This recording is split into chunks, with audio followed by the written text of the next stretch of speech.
কে গদ্দার আর কে সর্দার এই নিয়ে আমাদের কোনো মাথা ব্যথা নেই। যারা এনডিএ শরিক হয়েছেন তারা এনডিএতে স্বাগত, যতদিন এনডিএতে তারা আছেন এনডিএতে থাকবেন, এবং তাদের মধ্যে থেকে যদি কেউ অন্য কোনো রাস্তায় হাঁটতে শুরু করে সেটাও তাদের মাথা ব্যথার বিষয়, এ নিয়ে আমাদের কিছু বলার।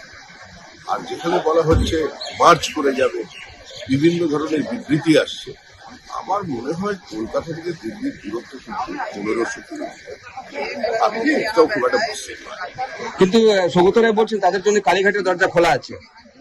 সৌগত রায় তাদেরকে স্বাগত জানিয়ে বলছেন কালীঘাটের দরজা খোলা আছে। বিজেপির দরজা কি খোলা আছে তাদের জন্য? দেখুন, আমাদের দরজা তো খোলা নেই। কালীঘাট দক্ষিণেশ্বরে তারা যেতেই পারে, ওখানে স্কাই ওয়াক হয়েছে, ওখানে পৌঁছে দেবে। এখন সৌগত বাবু প্রবীণ সাংসদ, রাজনীতিবিদ, আর উনি নিজের অবস্থানে সম্ভবত 5 বারের বেশি দল পরিবর্তন করেছেন। উনি ব্যাপারটা বোঝেন, কখন যাওয়া আসার খেলাটা। ওনার থেকে ভালো অভিজ্ঞ কেউ নেই এই বিষয়ে।